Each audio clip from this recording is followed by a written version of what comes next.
Let's start though with this single race that you and I were most excited about seeing. I think most people, this was the race that they had tabbed for basically since indoors, right? We wanted to see the women's 200.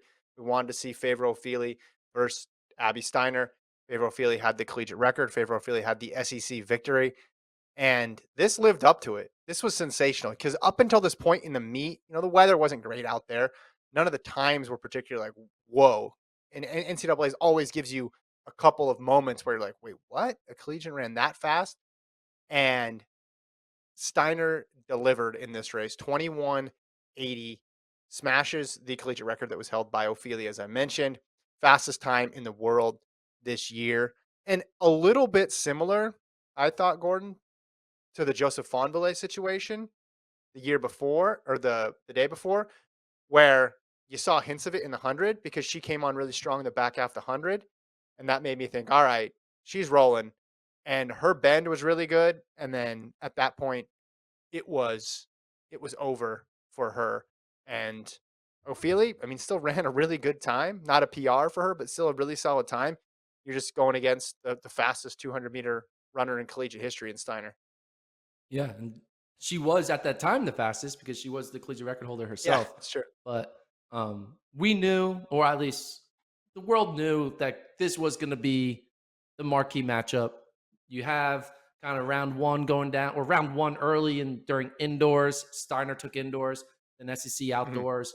Ophelia kind of got her like comeback right there by winning 4x1, 1 and 2, and having a collegiate record.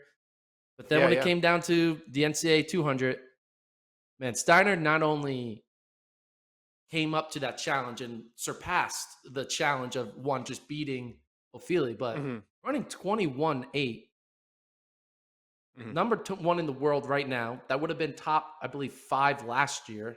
And last year was a crazy year for the Yeah, women's 200.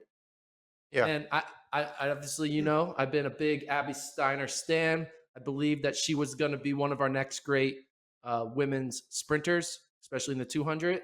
Injuries and COVID kind of put a little halt on that, but I think we're now seeing it. I mean, you now can't deny 21.8, winning the collegiate record, beating a really good Ophelia in not great conditions. The Mhm, women's 200 has a new invite to the party. Obviously, you have the Jamaican trio. You have Gabby mhm. Thomas. You have a few others, Dean Asher Smith, Shawnee Miller when she wants to. But I think they need to now open arms and welcome Abby Steiner to the club, because Abby Steiner ran like a world finalist. She ran Mhm. like a potential world medalist. She Yeah. this was her coming out party, and she's now, like, in my opinion, not just a top NCAA athlete, but you know she's going to be winning diamond leagues very, very soon. Yeah, well, I mean, let's pump the brakes on that, but Oh, well, I no, we're think it not pumping the brakes. No, no, come on. I mean, 21.8, that's diamond anything league level. yes, 100%, but you go back and look at collegians in the past. Sometimes Fair. it pans out that summer, sometimes it doesn't, True. right? I can give you just as many examples of people who don't even make the team as I can people who win on to worlds, but I do think everything is on the table. Like, I don't think anybody can watch that and say, "Well, there's no way she's gonna get a medal." But I also think we've seen this so many times before. This is such a grueling season for these collegiate athletes. They run a lot. What did she split in that 4x4? Something nuts. 48 Sub seconds. 49. Yeah. She's running a lot. She's racing a lot. If she can continue it, I think obviously she's a favorite to make the team. But if she goes out there and doesn't, I wouldn't be surprised by that either. I don't think that takes anything away from the season. I think that's just the nature of a collegian running a longer calendar than the pros are. But long term, yeah, 100, like, absolutely, it bodes well for her. I just want to know who are the people that you're addressing that didn't know Abby Steiner was good before today? Like, where do those people live? Do they watch track?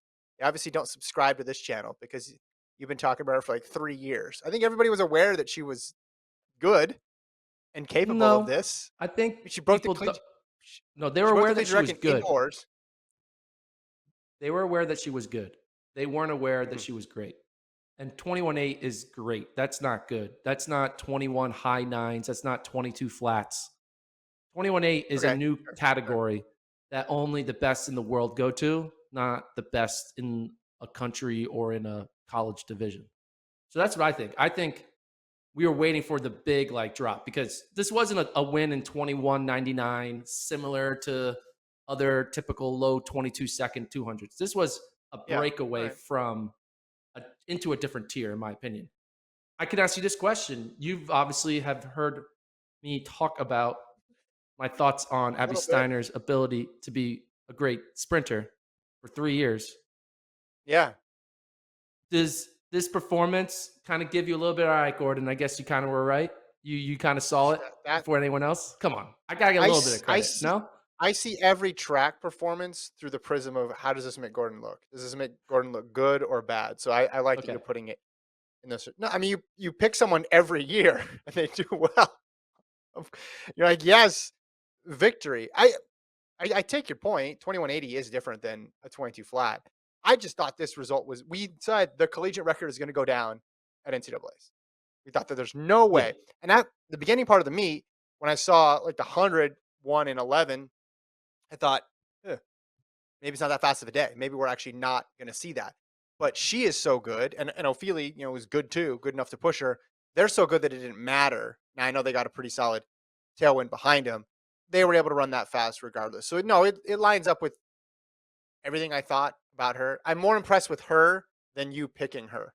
I got to be honest. If I was if I was allocating and I had to dole out who I'm impressed by of Abby Steiner's performance, if it was a pie chart, 100% would be Abby Steiner and 0% would be Gordon Mack.